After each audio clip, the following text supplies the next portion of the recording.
ألا لله الدين الخالص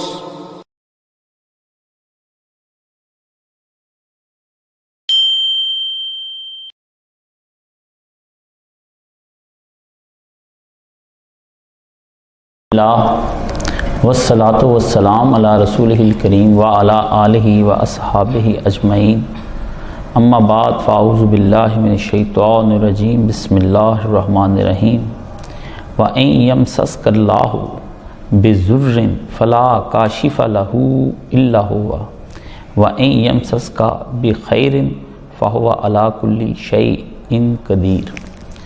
عزیزان گرامی، ہمارے موضوع جو چل رہے ہیں وہ اس وقت میرے سامنے جو ہے وہ ہمارا وہی موضوع ہے جو صفات والا موضوع، اس کی طرف ہم رجوع کرتے ہیں۔ تو اللہ تعالیٰ کی صفات کے بارے میں نے آپ سے کہا تھا کہ ذات کا تعارف یہ اس سے بڑھ کر کچھ نہیں کہ مخلوق کچھ سمجھ ہی نہیں سکتی، وہ اگر کچھ سمجھ سکتی نا اللہ تعالیٰ کے بارے میں تو وہ اللہ رب العزت کی صفات کا ہی تھوڑا بہت احاطہ کر سکتی ہے، اور وہ نہیں سارا نہیں سمجھ سکتی اللہ کی صفتوں کو۔ تو یہ میں نے آپ سے بیان کی تھی کہ خدا کی ذات کی کنہ اور حقیقت کو سمجھنا انسانی عقل کے بس کی بات نہیں۔ خدا کیا ہے، خدا کیسا ہے، محدود لامحدود کی حقیقت کو نہیں سمجھ سکتا، بلکہ خود محدود بھی محدود کو نہیں پا سکتا۔ یعنی آپ بھی اپنے بارے میں خود نہیں سمجھ سکتے کہ میں کیا ہوں، اور ایک محدود جتنے محدود ہیں ان سب محدودوں کو نہیں سمجھ سکتا۔ یعنی مخلوقات ساری محدود ہیں اور آپ بھی محدود ہیں، تو آپ ساری مخلوقات کو سمجھ سکتے ہیں؟ آپ بھی نہیں سمجھ سکتے محدودات کو، لامحدود کی تو بڑی دور کی بات ہے۔ اللہ کہتا ہے میری ساری بنائی ہوئی چیزوں کا احاطہ نہیں تم لوگ کر سکتے، کچھ چیزیں نظر آتی کچھ نہیں نظر آتی آپ اس کے اندر، بلکہ خود اور وجود انسانی اپنے آپ کو بھی نہیں سمجھ سکتا۔ چھوڑیں ایک محدود نے سارے محدودوں کو کیا سمجھنا ہے، خود محدود اپنے آپ کو ہی نہیں سمجھ سکتا، اپنے ایک انسان ہی اپنے آپ کو ساری زندگی نہیں سمجھ سکتا میں کیا ہوں۔ تو ایک وجود مادی دوسرے وجود مادی کو مکمل طور پر نہیں پا سکتا، اس لیے ذات کا تعارف یہ اتنا ہی ہے کہ وہ ہے، اور اس سے بڑھ کر کچھ نہیں ہو سکتا۔ ہاں صفات کا تعارف ہو سکتا ہے مگر وہ پورا نہیں۔ انسانی عقل جو کچھ سمجھ سکتی ہے نا وہ میں آپ کو بیان کر رہا ہوں کہ صفات الہی جو ہے نا وہ صفات کیا چیز ہوتی ہیں، یہ ذات الہی کو سمجھنے کا ایک مددگار کے طور پر ہمارا ساتھ دیتی ہیں۔ اگر یہ ہمیں مدد کرتی رہیں تو ہمیں اللہ تعالیٰ کی ذات کے بارے میں بڑا تعارف اور بڑی معلومات ایسی مل جاتی ہیں جو کم از کم اس دنیا کی زندگی گزارنے کے لیے کافی ہوتا ہے۔ تو باقی مکمل احاطہ یہ نہیں ہو سکتا۔ اب یہ صفات کرتی کیا ہیں اس کے بارے میں نے آپ سے پہلے بیان کیا تھا کہ صفات سب سے پہلی چیز جب بندے کو اللہ کی صفتوں کا پتہ چلتا ہے نا اور وہ کام کرتی ہوئی آدمی کو نظر آتی ہیں تو اس کی اللہ تعالیٰ سے جب وہ دیکھتا ہے کہ میرے اندر ہی اللہ تعالیٰ کی بہت ساری صفتیں کام کر رہی ہیں، اور مجھے ہی کہیں وہ سمیع جو ہے وہ جو خود سنتا ہے وہ مجھے ہی سنا، مجھے بھی اس نے کان دیے ہوئے ہیں، خود دیکھتا ہے، مجھے بھی اس نے آنکھیں دی ہوئی ہیں، ہاں جی۔ تو یہ ساری چیزیں وہ بندہ جب محسوس کرتا ہے کہ اس کے اپنے پاس زندگی اور حیات ہے تو اس نے مجھے بھی دی ہے، اس کے اپنے پاس قدرت اور ارادہ ہے، اس نے مجھے بھی عطا فرمایا، کچھ قدرت اور کچھ ارادے عطا فرمائے، تو ایسے میں آدمی کو اللہ تعالیٰ کی ذات سے محبت ہو جاتی ہے۔ جب وہ آدمی یہ کیوں وہ یہ سمجھتا ہے کہ اللہ رب العزت نے یہ اللہ رب العزت منعم ہے، منعم کا لفظ اپنے ذہن میں آپ رکھیں، منعم وہ ہوتا ہے، منعم وہ ہوتا ہے جو دوسروں پر انعام کرنے والا ہو۔ جب وہ دیکھتا ہے نا کہ میرے پر اتنے انعام ہیں، اتنے احسان ہیں، اتنی ساری چیزیں ہیں، تو آدمی لازمی طور پر اپنے احسان کرنے والے کی طرف جھکتا ہے۔ مولانا غلام رسول عالم پوری رحمۃ اللہ علیہ فرماتے ہیں جے احسان کرے تو ذرا ادول چکیں 100 واری، یعنی اگر تم پر کوئی ایک احسان کرتا ہے تو تم 100 دفعہ اس کی طرف جھکتے ہو۔ جیس احسان تیرے تے لکھاں وہ تو ہیں انکاری، جس کے اتنے احسان تمہارے اوپر ہیں، اور اس سے دنیا کے اصول کے مطابق پہلا فکرہ جو احسان کرے تو ذرا تے چکیں تو اس وال 100 واری، جو ایک دفعہ دنیا کا اصول ہے کہ جو آدمی پر ایک دفعہ احسان کرتا ہے بندے کے پتر پر تو 100 دفعہ آدمی اس کی طرف جھکتا ہے کہ یہ میرا محسن ہے۔ جیس احسان تیرے سے لکھاں اس تو ہیں انکاری، تے جس کے احسان تم پر لاکھوں ہیں اس سے تو انکاری ہوا پڑا ہے۔ یہ کس قسم کا تو آدمی، تو یہ ایک جو آدمی جو کفران نعمت کرے یا شکر آدمی، اس کے بارے میں تو کہا جا ہی نہیں سکتا نا کہ یہ آدمی جو ہے نا اس سے بات بھی کی جائے۔ جو آدمی کے اندر ابھی کچھ انسانیت باقی ہوتی ہے، اس نے فطرت کو مسخ نہیں کیا ہوتا، اس کے بارے میں یہ پھر آ جاتا ہے کہ وہ اللہ کی ذات پر جب احسان تو اللہ سے محبت کرنے لگ جاتا ہے۔ یہ ایک سب سے پہلی چیز بات۔ دوسرا اس کو سمجھ آنا شروع ہو جاتا ہے دوسری چیز کائنات، یہ صفات کے اندر جب وہ گھستا ہے اور اس صفات کو سمجھنے کی کوشش کرتا ہے تو اللہ تعالیٰ کی جو صفت ہے دنیا میں جگہ جگہ پہ اپنا کام دکھا رہی، نہ صرف اس کی اپنی ذات میں بلکہ کائنات کے اندر، تو پھر اس کو کائنات کے اندر ہونے والے کاموں کی حکمت بھی سمجھ آ جاتی ہے۔ یہ وہ چیز ہے جس کی بنا پر جتنے دنیا کے اندر کافر ہیں وہ کہتے ہیں ہمیں اس شے کی حکمت سمجھ نہیں آتی، اس کو دراصل صفات کی صحیح سمجھ نہیں آئی ہوتی، ذات تو بڑی دور کی بات ہوتی۔ تو اس کو سمجھانے کے لیے پھر آدمی لازمی طور پر ذات ایک اپنے اندر کام کرتا ہوا دیکھتا ہے، ایک کائنات کے اندر کام کرتا ہوا دیکھتا ہے۔ جب ان دونوں کے اندر وہ اللہ تعالیٰ کی طرف کام کرتا ہوا دیکھتا ہے تو پھر اس کو اللہ تعالیٰ کی محبت جو ہے وہ اس کی طرف لپکتا ہے۔ محبت ایک ایسی کہ میں اس کو ڈھونڈوں تو صحیح کہ کس نے ہم سب پر اتنے احسان کیے، نہ صرف مجھ پر بلکہ پوری کائنات پر اس کے احسانات جاری ہیں، تو اس کی تلاش میں نکل کھڑا ہوتا ہے۔ صفات خود تلاش کرنے والے کو بھی دعوت دیتی کہ میری طرف آ۔ ایسی صفات کے اندر خوبی ہے جب وہ تلاش کرنے پر نکلتا ہے تو لازمی طور پر اللہ رب العزت کہتا ہے کہ جو ہمارے راستے میں نکلتے ہیں لَنَهْدِيَنَّهُمْ سُبُلَنَا، ہم ان کے لیے ضرور بھی ضرور راستہ کھول دیتے ہیں۔ اب جتنے بھی آپ کو دنیا کے اندر گمراہ نظر آئیں گے یہ وہ لوگ ہیں جن کے اوپر کسی قسم کا جن کو کوئی تعلق نہیں ہے کہ اللہ رب العزت جو ہے نا ہم پہ ہمارے لیے راستہ کھولتا یا نہیں کھولتا۔ دنیا میں لوگ اب کہنا شروع ہو گئے we have no need of God، ہمیں اللہ کی کوئی ضرورت نہیں رہ گئی ہے۔ اب وہ کہتے ہیں اللہ کے بغیر بھی یہ کائنات چل، اس وقت بھی آپ پوری دنیا کا جو نظارہ کر رہے ہیں وہ یہی کر رہے ہیں کہ ان کو خدا کی کوئی ضرورت نہیں ہے۔ تو اس لیے اللہ پاک نے کہا کہ پہلی چیز جو ہے وہ اللہ تعالیٰ کی صفات جو ہے اس کے اندر دیکھنے کے لیے۔ اب آتے ہیں ہم دوسری طرف، اب جو چیز آپ کو اب پڑھانی ہے تاکہ موضوعات بھی ساتھ ساتھ چلتا جائے اور موجودہ حالات کے اوپر بھی چلتا جائے، یہ میں آپ کے سامنے قرآن مجید میں اللہ تعالیٰ نے یہ جو لکھا ہے اس کے بارے میں آپ کو بتاتا ہوں۔ سورہ ال انعام ہے اور آیت نمبر 17 ہے۔ سورہ ال انعام اور دوسری سورہ زمر جس کا میں حوالہ، یہ دو صورتیں ایسی ہیں کسی کا شرک چھڑانا ہونا آپ نے تو یہ دو صورتیں ان کو پڑھا دیں گے۔ اچھا آپ کا بھی شرک نہیں نا جھوٹ کا تو آپ اپنا شرک اس سے آزاد کرا سکتے، یہ تو آپ پوری جہان کے اپنے مسلمانوں کے اندر شرک کرنے والے ہوں یا کافروں کے اندر شرک کرنے، اللہ نے یہ بم بھی پھینکے ان کے اوپر دو۔ اس لیے نبی پاک صلی اللہ علیہ وسلم رات کو سورہ زمر پڑھے بغیر نہیں سوتے تھے۔ ہم تو رات کو نبی پاک 4 صورتیں ایسی تھیں جو رات کو سرکار ضرور پڑھتے تھے، ہم تو اپنی بنا لی نا سورۃ الملک سورۃ واقعہ پڑھ کے سو جاتے ہیں، حضور پاک کی ان میں سے ایک سورہ زمر بھی ہے اور نبی پاک اس کو رات کو پڑھتے تھے۔ تو یہ رات کو کیوں پڑھتے تھے کہ رات کو یاد دہانی نہیں کرتے تھے کہ یا اللہ میں ان شرک کرنے والوں میں سے نہیں ہوں۔ نبی کہتا ہے میں ان شرک کرنے میں تو معاہدوں میں سے ہوں۔ تو یہ رات بھر ذہن میں رہتا تھا۔ اب لوگ راتوں کو اللہ جانے ٹی وی دیکھتے ہیں، فلمیں دیکھتے ہیں، گانے نبی رات کو قرآن پڑھ کر سوتے ہیں۔ 4 صورتیں جو میں آپ کو بتاؤں گا وہ کم سے کم آپ کا 1.5 سے 2 گھنٹہ لے لیتی ہیں۔ آپ وہ 4 صورتیں پڑھیں گے تو آپ کی نبی کی یہ سنتیں نہیں بتانی، مولویوں نے آپ کو قطعا نہیں بتانی۔ وہ کہتے ہیں رات کو جلسہ کر کے ہم سوتے ہیں، رات کو ہم محفل میلاد کر کے سوتے ہیں، مجلس کر کے سوتے ہیں، یہ جو ہے یہ چیزیں نہیں بتانی۔ تو سورہ ال انعام کے اندر اللہ فرماتا ہے وَإِن يَمْسَسْكَ اللَّهُ بِضُرٍّ، اور اللہ اگر تم کو ضرٍ کوئی نقصان پہنچانا چاہے اور تمہیں کوئی اذیت دینا چاہے اور تمہارا بیڑا غرق اللہ کرنا چاہے اور ستیہ ناس پھیرنا چاہے تمہارا اللہ، فَلَا كَاشِفَ لَهُ إِلَّا هُوَ، تو پھر اس کو کوئی روکنے والا نہیں اللہ کہ اس کی اپنی ذات کوئی رحم آ جائے اس پر۔ فرمایا فَلَا كَاشِفَ لَهُ، فرمایا اس کو کوئی روکنے والا نہیں، کوئی دور کر سکتا ہے اس اذیت کو، اس مصیبت کو، اس بیماری کو، اس شے کو دور کر سکتا ہے؟ فرمایا اس کو نہیں کر سکتا۔ وَإِن يَمْسَسْكَ بِخَيْرٍ، لیکن اگر وہ کسی بندے کو نعمت اور راحت دینا چاہے، فائدے پہنچانے چاہے اور اس کی بیڑی کو تارنا چاہے، یہاں تو بابے تارتے ہیں نا، وہاں اللہ فرماتا ہے کہ ڈبیاں بیڑیاں میں تارتا ہوں، تو وہ ڈبی بیڑی کو اگر تارنا چاہے اور کہیں بیڑی پھنس جائے، یا بحال حق تے بیڑا تک، بیڑا نہیں تکا جانا، بیڑا وہ بحال حق نے نہیں تکنا، خود اللہ ہی کرے گا اس بیڑے کو، یا پار لگانے والا وہی اور بیڑا غرق کرنے والا بھی اللہ ہی ہے۔ 2 ہی کام اللہ کی طرف، جس نے بیڑا پار لگانا ہے وہ بھی اس وحدہ لا شریک نے لگانا ہے، اور جس نے بیڑا غرق کرانا ہے وہ بھی اسی کی طرف سے ہونا ہے۔ فَهُوَ عَلَىٰ كُلِّ شَيْءٍ قَدِيرٌ، کون ہے تیرے رب کو روکنے والا ان کاموں کے اوپر؟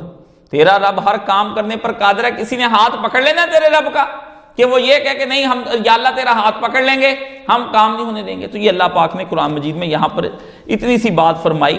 اور دوسرا پھر اللہ پاک نے دوسری جگہ پر جا کر جب دیکھتے ہیں ہم سورہ زمر کی طرف ہم آتے ہیں تو وہاں اللہ پاک جو بندے کو بندہ فرماتا ہے وہ بھی پڑھنے والی آیت ہے۔ قرآن مجید تو سارے پیارا ہی پیارا ہے، لیکن بعض اوقات قرآن مجید اس قدر خوبصورتی کے ساتھ وہ چیزیں سامنے لے کر آتا ہے کہ بندہ حیران ہو جاتا ہے۔ اللہ اکبر۔ اللہ آپ کیا فرماتے ہیں؟ یہ 38 نمبر آیت ہے، وَلَئِن سَأَلْتَهُمْ مَنْ خَلَقَ السَّمَاوَاتِ وَالْأَرْضِ لَيَقُولُنَّ اللَّهُ، جب ان سے ہم پوچھتے ہیں، ان سے پوچھو پیغمبر صلی اللہ علیہ وسلم کہ زمین اور آسمان کس نے بنائے، تو آگے سے یہ کہتے ہیں کہ وہ تو کہہ دیں گے اللہ نے۔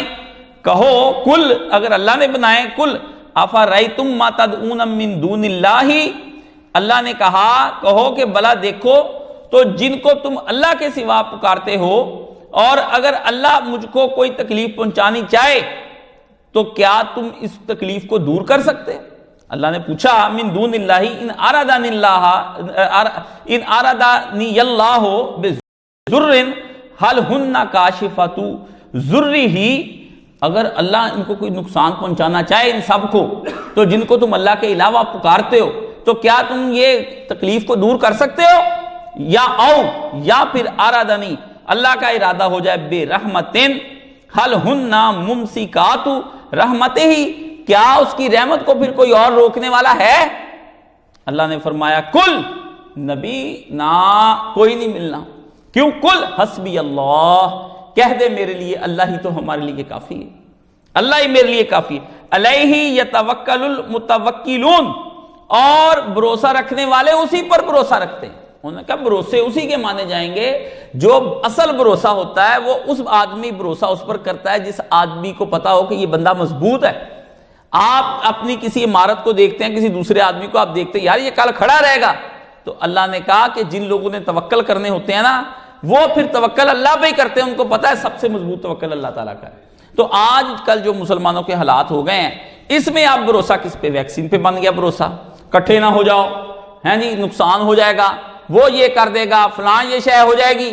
اور اس قدر توبہ طوفان ہے کہ ان دنوں میں بات کرنا بھی میرے لیے یقین جانے بہت مشکل ہو گیا۔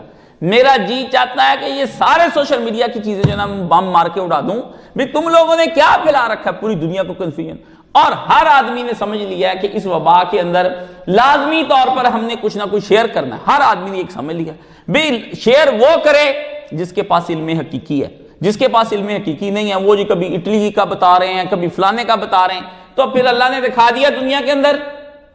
لیکن لوگ کہتے ہیں نہیں جی ہم یہ کچھ نہیں کر سکتے، اور یہ کس طرح بار کیا میرے پاس یہ ایک موجم التوحید ہے، یہ بڑی پیاری کتاب، اللہ اس کو جزائے خیر دے، جو اس طرح کی کتاب لوگ بندے مجھے تحفہ دے دیتے ہیں یا لے دیتے ہیں۔ تو موجم التوحید، توحید کا انسائکلوپیڈیا 3 جلدوں کے اندر ہے، اور یہ ابراہیم بن سعد ابا حسین جو ہیں یہ انہوں نے جو ہے نا لکھا، اور تیسری جلد میں نے پھر اس کے اندر سے نکال کے پڑھی۔ ہمارے جو لوگ لکھتے ہیں کمال کا لکھتے ہیں، تو اس کے اندر پھر انہوں نے ایک چیپٹر پورا بنایا الادوا، یہ چیپٹر 93 ہے اس کا، کہ 197 نمبر اور 93 صفحہ ہے۔ تو الادوا کے اندر اس نے گفتگو کی ہے کہ بیماری متعدی ادوا متعدی بیماری متعدی ہوتی ہے یا نہیں ہوتی، اس پر پھر بہت انہوں نے گفتگو کی، اور اس کے اوپر پھر انہوں نے پیاری گفتگو کر کے آخر میں جو لکھا تو میرا دل چاہ کے چلو میں آپ کو بھی اس کے اوپر کچھ سنا دوں۔ یہاں پر وہ فرماتے ہیں، امام ابن قیم کا حوالہ دیتے کہ حدیثیں سیٹ نہیں ہو رہی تھی کہ بیماری متعدی ہوتی ہے یا نہیں ہوتی۔ حضور نے کہیں کہا مجزوم سے بھاگو، جزام والے سے جیسے شیر سے بھاگتے ہیں، کہیں کہا اس کو آپس میں چیزوں کو ملا کے نہ رکھو، کہیں کچھ، کہیں کہا کہ نہیں بیماری کوئی متعدی نہیں ہوتی۔ تو نبی پاک نے انہوں نے پھر اس کا حل کیا کہ نبی پاک کے احکامات کو سمجھنے میں ہمیں کمزوری، لیکن یہاں اصل چیز ہے جس چیز کو وہ سمجھانے کی انہوں نے کوشش کی ہے، وہ میں یہ آپ کو بتانا چاہتا ہوں کہ نفع اور نقصان، انہوں نے کہا متعدی ہوتی یا نہیں ہوتی۔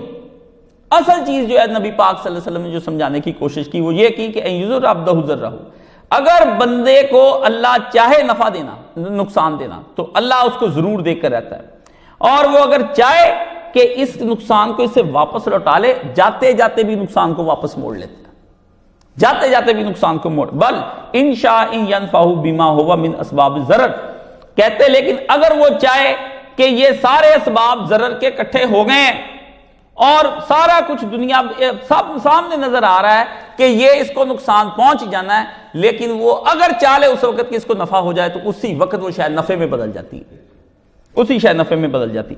اور پھر فرمایا کہ اگر کوئی وہ چاہے کہ اس بندے کو اس نے یہ چاہ لیا کہ اس بندے کو میں نے نفع ہی نفع دینا ہے، تو تو نفع دے رہا ہے، اسباب دنیا کو لگ رہا ہے سب لوگوں کو کہ یہ نفع کے اسباب کٹھے ہو گئے جی، اس کا تو بانڈ لگ گیا، اس کا تو یہ ہو گیا، اس کا پلاٹ بڑا اچھا شاندار بک گیا۔ اللہ نے فرمایا، وہ کہتے ہیں کہ اگر سارے نفع کے اسباب بندے کو نظر آ رہے ہیں، لیکن اللہ کو اگر ارادہ بن جائے نا اللہ کے اس بندے کو نقصان دینا ہے، تو اللہ تعالیٰ پھر کیا کرتا ہے، اللہ پاک اس بندے کو ایسا نقصان دیکھتا ہے کہ لوگ حیران رہ جاتے ہیں کہ اس کو نقصان کہاں سے ہو گیا۔ دیکھیں نا دنیا کے اندر لوگ بیٹے کتنے پیار سے مانگتے ہیں اللہ سے، یہی نوح علیہ السلام کے بیٹے بن جائیں تو سارا کچھ تباہ ہو جاتا ہے، کوئی شے بھی نہیں باقی بچتی۔ کیوں؟ لِيَتَبَيَّنَ لِلْعِبَادِ، کیونکہ وہ اپنے بندوں کو یہ بتانا چاہتا ہے انہ وحد الضار النافع، کہ وہی اللہ ایک وحد ضرر دینے والا ہے اور وہی ایک اللہ جو ہے وہ نفع دینے والا ہے۔ قصہ ختم، کہانی ختم۔ اب بندے ادھر پڑے ہوئے ہیں، یہ ہو جائے وہ ہو جائے فلاں ہو جائے، یہ کچھ نہیں۔ اس نے کہا کہ جب بھی آدمی کو کوئی اس طرح کا کوئی کام کرنا ہو تو اس کو چاہیے کہ اپنا ایمان مضبوط کرے، اللہ پہ توکل کرے اور کوئی کسی بات سے ڈرے نہ، کیونکہ اللہ تعالیٰ یہی بندے کو۔ اب نبی علیہ السلام نے تو اصل بات سمجھا دی۔ وہ جو آپ فرض کے لوگ کہتے ہیں حدیثوں کے حل نہیں نکلتے، حدیثوں کے حل نکل جاتے ہیں۔ آپ کو اللہ کے نبی نے کہا کہ مجذوم سے بھاگو، اول تو وہ نبی علیہ السلام نے بطور کراہت کے کہا کہ تم لوگوں کو چاہیے کہ چلو اس سے دور رہو، ٹھیک ہے نا، پرے ہو کے رہو، کیونکہ بعد میں پھر تم اسے میل جول کرو گے، ٹھیک ہے نا، تو اس کو جو ہے نا وہ تم بھی بعد میں برا سمجھنا شروع کر دو گے۔ یہ نبی کی حدیثیں خود فہم دیتی ہیں، آپ فہم آ جاتا ہے کہ نبی پاک نے یہ کیوں منع کیا۔ اگر کیا بھی ہے تو ایک مجذوم کا ہی کہا ہے حضور پاک نے، باقی تو کسی کا نہیں کہا کہ فلانی اور بیماریوں سے بھی بھاگو، صرف ایک کوڑی کا کہہ کے ختم کر دیا۔ ایکسیپچل کیس آپ ہی قیاس کرتے جاتے ہیں کہ ہر بیماری جو لگ جائے اس سے بھاگو، یہ تو آپ نے قیاس کر لیا۔ بخار بھی کسی کو بھی، بخار کے اندر ہی جسم سے اتنا پسینہ نکلتا ہے، آپ اس کے پاس بیٹھیں گے وہ بیمار ہو جائیں گے۔ یہ جدید سائنس کہتی، میں نہیں کہتا، میں تو مانتا ہی نہیں نا، کیونکہ مجھے پتا ہے کہ آنے والے وقت میں یہ 200 سال کی سائنس ہے، اس سے پہلے کوئی بھی سائنس مانتی تھی نہ ان کے پاس علم ہے۔ خود ڈاکٹر بھی کھوتے ہوتے ہیں، ان کو بھی آپ نہ سمجھا کریں بہت پڑھے لکھے ہوتے ہیں، یہ بیچارے اس طرح ہی جو کافروں نے پڑھا دیا پڑھی جانا ہے اور اس کے مطابق عمل کری جانا ہے، نظر ان کو بھی کچھ نہیں آتا۔ لیکن آئندہ سال 2 سال کے آپ دیکھ لیں اور 200 سال کے بعد تاریخ بدل جائے گی، کہیں گے امراض متعدی نہیں ہوتے، ہمیں پتہ چل گیا۔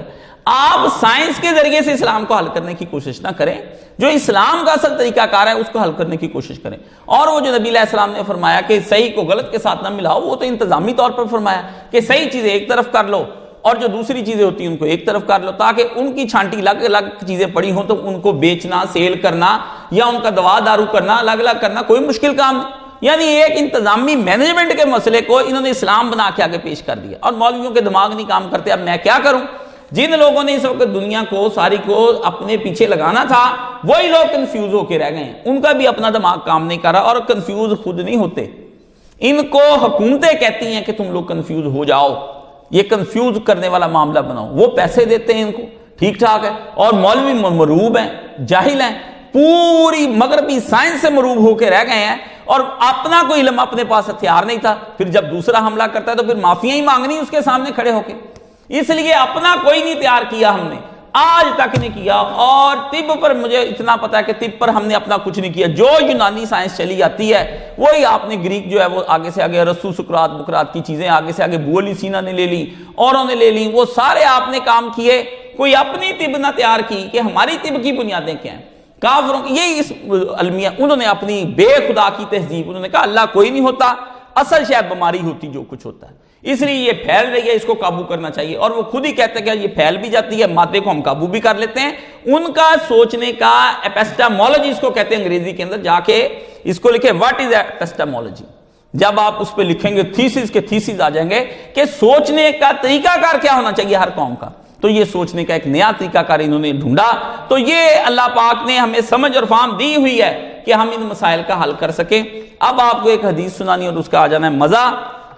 ترمذی شریف کی حدیث ہے اور وہ بڑی مزیدار ہے۔ کہتے ہیں کہ ابن عباس رضی اللہ تعالیٰ عنہ کہتے ہیں کہ میں نبی کریم صلی اللہ علیہ وسلم کے پیچھے ایک دن اونٹ پر بیٹھا ہوا تھا، پیچھے بیٹھا، حضور پاک نے پیچھے بیٹھایا، چاچے کا پتر بھی تھا، چھوٹی عمر بھی تھی، ان کی خالہ بھی حضور کے گھر میں تھی، کئی رشتے تھے، ہے چچے کا پتر۔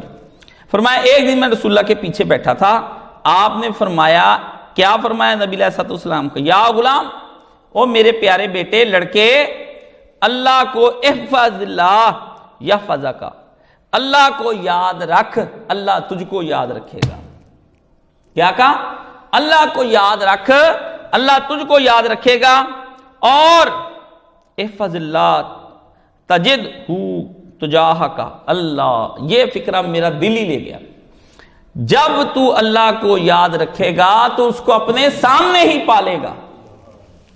اللہ اکبر، اتنے سے نے میری جو نا کئی دن کی نیند اڑا دی۔ بار بار پڑھتا ہے بندہ تو ہر دفعہ کوئی نہ کوئی نکتہ، اللہ کہ جب تو اللہ کو یاد رکھے گا، یا اللہ کو یاد رکھ وہ تجھے یاد رکھے۔ ایک بات، اگلا مرحلہ حضور نے کیا فرمایا کہ جب تو اللہ کو یاد رکھے گا، رکھنے کا کیا فائدہ ہوئے گا؟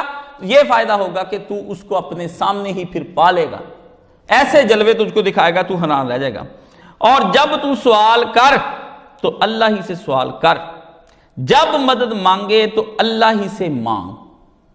دو چیزیں، لوگوں سے نہیں تو نے کرنا، اللہ سے سوال کرنا ہے۔ ٹھیک ہے کہ میرا فلانا مدد کر دے، بھائی کر دے، باپ کر دے، دنیا کر دے، یار نہیں، اس سے کہ تو میری مدد کر، میں بے حال ہوں، تو میری مدد کر۔ اور تو نے سائل اس طرح کر کے بننا ہے تو اس بادشاہ کا سائل بن جا، لوگوں کو چھوڑ دے۔ جب تو مانگے گا تو پھر یہ لازمی طور پر وہ تجھے دے گا۔ اور اگلی بات جو آپ کو سمجھ، اور یقین مان کہ اگر تمام لوگ تجھے کچھ نفع پہنچانے پر اتفاق کر لیں تو اسی قدر نفع پہنچائیں گے جو اللہ نے تیرے لیے لکھ لیا ہے، ٹھیک ہے؟ اور اگر سب مل کر نقصان پہنچانے پر اتفاق کر لیں تو اتنا ہی نقصان ہوگا جو اللہ نے لکھ دیا، اس سے بڑھ کر تیرا کچھ نہیں کرنی۔ کیوں؟ اللہ اکبر، اللہ اکبر۔ رفعت الاقلام وجفت الصحف، کیونکہ اللہ نے قلم اٹھا لی ہیں اور کتابیں خشک ہو گئی، یعنی تقدیر لکھ دی ہوئی ہے جو اللہ نے لکھ دی۔ اللہ نے اب ان لوگوں کے کہنے پر کہ ہم اس کو نقصان دینا چاہتے ہیں، دوبارہ تقدیر لکھنے نہیں بیٹھ جانا کہ یہ چاہتے ہیں چلو میں بھی دوبارہ ان کو نقصان پہنچا دوں۔ قلم خشک ہو گیا، کتاب بند کر دی اللہ نے، کاپی، بس تیرے فائدے کے لیے جو لکھنا تھا اللہ نے لکھ دیا۔ اور ایک دوسری جگہ پر رسول اللہ نے فرمایا اگر سارے مل کر تجھے نفع دینا چاہیں، دین کا جو جڑ ہے نا، نبی پاک نے کہا اس کو ہاتھ میں تھام لے، سارے مل کر تجھے نفع دینا چاہیں، خدا نقصان دینا چاہے تو تجھے کبھی بھی کوئی نقصان نہیں ہو سکتا، اور سارے مل کر تجھے فائدہ دینا چاہیں اور خدا کا حکم آ جائے تو پھر تجھے کوئی فائدہ نہیں دے سکتا۔ اللہ کو النافع الضار، اللہ کی صفتوں کو پہنچانا ہے، اور یہ وہ دو صفتیں ہیں جس کی وجہ سے دنیا کے اندر اتنا شرک ہوتا ہے کہ میں آپ کو بتا نہیں سکتا۔ سب سے زیادہ شرک اسی کی وجہ سے، کیوں؟ اور بندہ کمینہ بھی اس لیے بنتا ہے، چاپلوس، جی چوئی صاحب، اس کو پتا ہے اس سے مجھے نفع مل جانا ہے، ہاں جی، بڑے بڑے بادشاہوں سے ڈرتا ہے کیونکہ اسے پتا ہے کہ اس سے مجھے نقصان ہو جانا ہے، درگاہوں پر جا جا کے مانگتا ہے کہ اس سے مجھے نفع ملنا ہے، ہاں جی، زندہ بابوں کے پاؤں میں بیٹھ جاتا ہے، کہتا ہے کہ نقصان نہ پہنچا دیں۔ ساری دنیا کے اندر شرک کی جو جڑ ہے نا وہ نفع نقصان کے اندر چھپی ہوئی ہے۔ جس دن آپ اپنے نفع نقصان سے بری ہو کے یہ سمجھیں گے کہ میرا اللہ نے جو لکھ دیا وہ میرے، اور یہ لکھ کے خود اسی سے آپ کہیں گے کہ اللہ مجھے نقصان نہ دینا، وہ خود بھی نقصان دیتا، اپنا قلم پھر وہ خود ہی اپنی بات کو ختم بھی کر دیتا ہے، کہتا کوئی اور نہیں مجھے کرا سکتا۔ مجھ سے کوئی بندہ دعا کرے کہ یا اللہ اس شر کو خیر بنا دے، کہتا میں خیر بنا دیتا ہوں، یا اللہ یہ شر خیر ہے، یہ اس سے مجھے، اس کو شر بنانے میں دیر نہیں لگتی اس آدمی کے لیے۔ اس لیے اپنی ذہن میں آپ نے جو اہم چیز رکھنی ہے وہ صرف یہی ایک رکھنی ہے کہ اللہ نافع ہے اور اللہ یا ضار ہے۔ اگر یہ دو صفتیں اکٹھی کام کرتی ہیں ایک وقت میں، یہ انشاءاللہ تعالیٰ پھر کسی موضوع وقت پر ہم آپ کو بتائیں گے۔ وآخر دعوانا ان الحمدللہ رب العالمین۔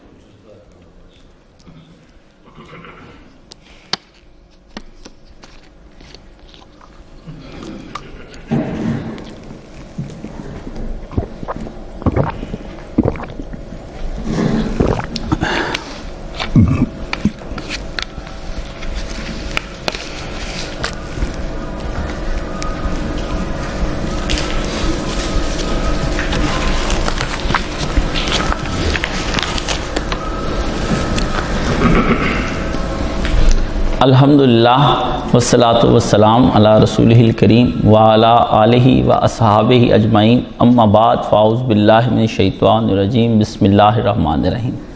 جیسا کہ سب لوگوں کو پتہ ہے کہ یہ خطبہ لائیو جاتا ہے، تو ان کو گھروں کے اندر میرا خطبہ سننے کے بعد نئی نماز پڑھنی چاہیے جمعے کی، وہ ظہر کی نماز پڑھیں گے۔ یہ جو لوگوں نے شروع کر لیا کہ لائیو آن لائن سن کے یہ کریں، یہ بدعت ہے، یہ گناہ ہے، یہ نہیں کر سکتے آپ، ٹھیک ہے نا۔ نبی پاک کے دور میں بھی جو لوگ گاؤں میں رہتے تھے اس زمانے میں، وہ جمعہ پڑھنے کے لیے نہیں آتے تھے حضور پاک کے پاس مدینے، وہ اپنے اپنے شہروں میں اس جمعے والے دن ظہر کی نماز پڑھ لیتے تھے۔ آپ کو بھی اگر پتہ ہو تو آپ کے گاؤں کے اندر بھی ہے جب گاؤں ہوتے تھے پہلے زمانوں کے اندر، آج سے 50-60 سال پہلے، تو جمعہ پڑھنے کے لیے لوگ شہر آتے تھے اور اپنے اپنے گاؤں میں زور کی نماز پڑھتے تھے۔ کیسی بات ہے کہ لوگوں کو ان مسائل کا علم نہیں ہے؟ تو یہ مسائل لوگوں کو سمجھنے چاہیے۔ اس مسائل کے نہ سمجھنے کی وجہ سے کتنے مسائل اور پیدا ہو جاتے ہیں۔ باقی حکومت جو آپ کو کہتی ہے نا کہ آپ یہ احتیاطیں کریں، تو آپ کو وہ احتیاطیں اب کرنی چاہیے، ٹھیک ہے نا۔ آپ یہ دیکھ لیں اس کے اندر کہ ان لوگوں پر آپ اسلام نافذ کریں گے، یہ موت کے خوف سے بھی نہیں گھبراتے۔ اپنی جو گھروں کے اندر انہوں نے موجیں شروع کر رکھی ہیں، کھا رہے ہیں، پکا رہے ہیں، چائے، دعوتیں، پھر رہے ہیں، جا رہے ہیں، ٹیلی فون پر باتیں کر رہے ہیں، کھیل رہے ہیں، کود رہے ہیں، کوئی نہیں۔ گھروں کے اندر آپ اگر موجود ہیں، جمعے والے دن سورہ کاف پڑھا کریں، اپنے گھروں کے اندر عبادات زیادہ کر لیں، سارے کام اپنے اپنے گھروں کے اندر زیادہ کریں، نیکی کے کام، صورتیں حفظ کرنی شروع کر دیں، جو صورتیں آپ کو پہلے سے یاد ہے۔ اس کے علاوہ صورتیں آپ اللہ نے آپ کو گھر میں رہنے کے لیے توبہ کا موقع دیا اور آپ وہ توبہ نہیں کرنا چاہتے اور مارے کھاتے پھرتے ہیں، یہ کوئی فائدہ نہیں ہے۔ حکومت کی بات مانیں، اسی میں اب دیکھ لیں ایک حکومت نے کتنا کچھ کھینچا ہے، سب کھینچ گئے۔ تو حکومتیں چاہیں تو گناہ بھی رک سکتا ہے، سارے کام رک سکتے ہیں، لیکن ہم لوگ نہیں کر پاتے۔ اس سے پتہ چلتا ہے کہ آپ کی نفسانی تربیت ہونے والی ہے، حکومتوں کا کوئی قصور نہیں۔ وہ جو جماعتیں کہتی ہیں نا حکومتیں بدلیں، حکومتیں بدلیں، حکومتیں جو بدلیں بھی نا تو آپ نہیں بدلنا چاہتے اپنے آپ کو۔ اس لیے گھروں میں اپنی عبادات پر زور دیں، اپنی نیکیوں پر زور دیں، قرآن مجید کو حفظ کرنا شروع کر دیں۔ ایک لڑکا میرے پاس کل آیا تھا، مجھے کہتا 31 مئی تک ہمیں چھٹی۔ میں نے کہا 31 مئی تک پوری تفہیم القرآن ختم کر دو اگر تم نے نہیں پڑھی۔ آپ کو نادر موقع ہیں، آپ ایک ایک تفسیر ختم کر لیں، لیکن وہ کون ختم کرے گا تفسیریں، کیونکہ آپ کے پاس جو ہے نا وہ موبائل ہے، دن رات اس پر چلاتے ہیں، آپ کو کوئی نہیں روک سکتا۔ اس لیے اللہ یہ حافظ ہے، اس میں تو نیک لوگوں کو جنہوں نے نصیحت حاصل کرنی کر لینی ہے، جنہوں نے نہیں کرنی اس نے اس کے بغیر بھی نہیں کرنی۔ اور جن آپ دیکھیں نا مسجدوں کے کیسا جی ہمیں ویسے نماز پڑھنی نہیں، حکومت پہ تنقید، او جی مسجدیں کیوں بند کی ہوئی ہیں؟ تو اپنے گھروں کی مسجدیں تم بنا لو۔ جب کافر نبی علیہ السلام کو اور سب لوگوں کو مل کے نہیں مکہ کے اندر نماز پڑھنے دیتے تو صحابہ کرام نے گھروں میں مسجدیں بنائی تھی، اپنے اپنے گھروں میں پڑھتے تھے۔ تو کہاں جاتے تھے؟ اگر ادھر بھی فتوے پر بھی عمل کرنا ہے تو اس طرح عمل کر لیں۔ تو خیر ہی خیر مومن کے لیے نبی پاک نے فرمایا مصیبت آئے یا کوئی نعمت اور راحت ہے، اس کے لیے خیر ہی خیر ہوتی، وہ اپنا راستہ نیکی کا نکال ہی لیتا ہے۔ مومن کے لیے یہ نبی پاک نے بتایا، کافر نہیں نکال سکتا۔ کافر تو وہ نبی پاک کا چہرہ ڈیلی ابو جہل دیکھتا تھا، نہیں نبی پاک پر ایمان لے کر آیا۔ لیکن عبداللہ ابن اسلام صحابی رسول پہلی دفعہ آئے، انہوں نے دیکھتے کہا یہ چہرہ جھوٹے کا نہیں ہو سکتا، یہ سچے کا چہرہ ہے۔ تو یہ اللہ پاک نے آپ کو جو چیزیں بتائی ہیں، آپ نیکی کی طرف راغب کریں اپنے آپ کو، تو اللہ تعالیٰ جو ہے وہ آپ کو دین اور دنیا کی خوشیاں عطا فرمائے، آپ کو اس بیماری سے اور اس چیزوں سے مامون اور محفوظ رکھے۔ باقی بچانا اللہ نہیں ہے، اس سے کہیں گے تو بچیں گے، ورنہ اندر بیٹھے بھی سارا کچھ ہو جانا ہے۔ اللہ تعالیٰ سب کو مامون اور محفوظ رکھے۔ سبحان اللہ والحمد للہ ولا الہ الا اللہ واللہ اکبر۔ اللہم صلی علی محمد و علی آل محمد۔ اللہم اشف کل مریض، اللہم رد کل غریب، اللہم اقصد عین کل مدین، اللہم اصلح کل فاسد من امور المسلمین، اللہم فک کل اسیر، اللہم اغفر للمؤمنین والمؤمنات والمسلمین والمسلمات الاحیاء منہم والاموات، اللہم انصر الاسلام والمسلمین واخذل الکفرۃ والمشرکین، اللہم انصر من نصر دین محمد صلی اللہ علیہ وسلم واخذل من خذل دین محمد صلی اللہ علیہ وآلہ وسلم۔ ربنا آتنا فی الدنیا حسنۃ وفی الآخرۃ حسنۃ وقنا عذاب النار، رب اجعلنی مقیم الصلاۃ ومن ذریتی ربنا وتقبل دعا، ربنا اغفر لی ولوالدی وللمؤمنین یوم یقوم الحساب۔ ان اللہ یامر بالعدل والاحسان وایتاء ذی القربی وینہی عن الفحشاء والمنکر والبغی یعظکم لعلکم تذکرون۔ صفیں سیدھی کر لیں۔